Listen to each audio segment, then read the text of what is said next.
ఐదేళ్ల జగన్ పాలనలో ప్రజలు విసిగిపోయారని బీజేపీ నేత విష్ణుకుమార్ రాజు అన్నారు. వచ్చే ఎన్నికల్లో ప్రజలు వైసీపీకి బుద్ధి చెప్పడం ఖాయమన్నారు. రాష్ట్రం అన్ని విధాలా వెనక్కి వెళ్లిపోయిందన్నారు. ఇప్పటికైనా ప్రజలు ఆలోచన చేసి ప్రతి ఒక్కరూ ఓటు హక్కును వినియోగించుకోవాలని కోరారు. ఇప్పటికీ జగన్ అబద్దాలు అసత్యాలతో ప్రజలను మోసం చేయాలని చూస్తున్నారంటున్న విష్ణుకుమార్ రాజుతో మా ప్రతినిధి ప్రసాద్ ఫేస్ టు ఫేస్. వచ్చే ఎన్నికల్లో 100% విజయమే లక్ష్యంగా బీజేపీ సీట్లు ఖరారు చేస్తూ ఉంది. ఇప్పటికే 6 ఎంపీ స్థానాలను ప్రకటించగా ఈరోజు 10 అసెంబ్లీ స్థానాలకు సంబంధించి బీజేపీ అభ్యర్థుల ప్రకటన కూడా ఉంటుందని చెప్తున్నారు. ఇక విజయవాడలో బీజేపీ పదాధికారుల సమావేశం కూడా నిర్వహిస్తున్న నేపథ్యంలో విష్ణుకుమార్ గారు మనతో పాటు ఉన్నారు. సార్ చెప్పండి, ఎలా ఉండబోతుంది రేపు ఎలక్షన్లో? ఎందుకంటే గత 5 ఏళ్లుగా చూస్తున్నారు, ప్రభుత్వంపై చేస్తున్నారు విమర్శలు కావచ్చు, జరిగిన అక్రమాలు అనేక సందర్భాల్లో మీరు వ్యక్తపరిచారు. ఎలా ఉండబోతుంది రేపు election? Election one side election అండి.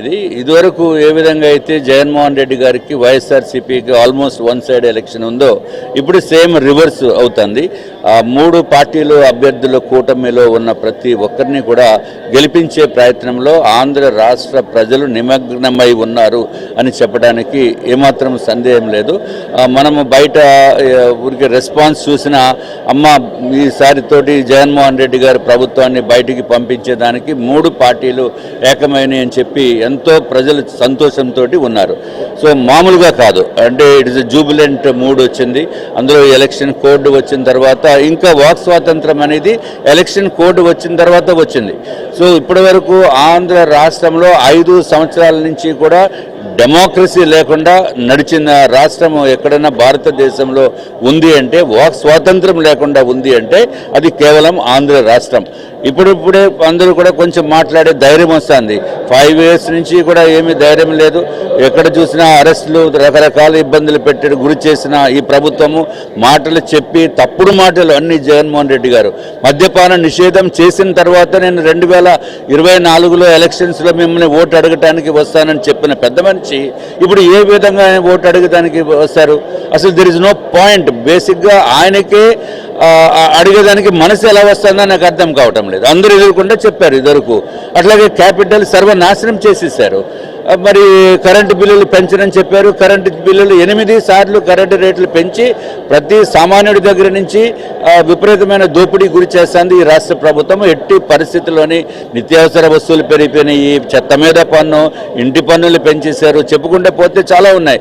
సో ఎట్టి పరిస్థితుల్లోని జగన్మోహన్ రెడ్డి గారు వైఎస్ఆర్సీపీ పార్టీకి ప్రజలు ఓటు వేయరు. ఒకవేళ ఎవరైనా ఓటు వేద్దామని అనుకుంటే మన పిల్లల భవిష్యత్తుకి ఉరితాడు వేసిన దాంతో సమానమని చెప్పి మనం గుర్తించుకోవాల్సిన అవసరం ఉంది. మన పిల్లల భవిష్యత్తే కాదు, మొత్తం ఆంధ్ర రాష్ట్ర భవిష్యత్తుకి కూడా ఉరితాడు వేద్దామని అనుకుంటే మనము ఎవరన్నా వేసేవాళ్ళు వైఎస్ఆర్సీపీకి ఓటు వేస్తే వేసి ఉండొచ్చు. కానీ వేసే ముందు తప్పనిసరిగా ఆలోచించవలసిన అవసరం ఉంది. అట్లాగే ముఖ్యంగా మనం అందరం కూడా గుర్తుంచుకోవాల్సింది, పెద్దలు, పెద్ద పెద్ద అపార్ట్మెంట్స్లో ఉన్నవారు, ధనికులు, అబోవ్ మీడియం క్లాస్ పీపుల్ జనరల్గా ఓటింగ్కి రావటం లేదు. మీకు అందరికీ కూడా 2 చేతులతోటి నమస్కారం పెడుతూ తప్పనిసరిగా ఓటింగ్లో మీరు పాల్గొనవలసిందిగా మరీ కోరుతున్నాము.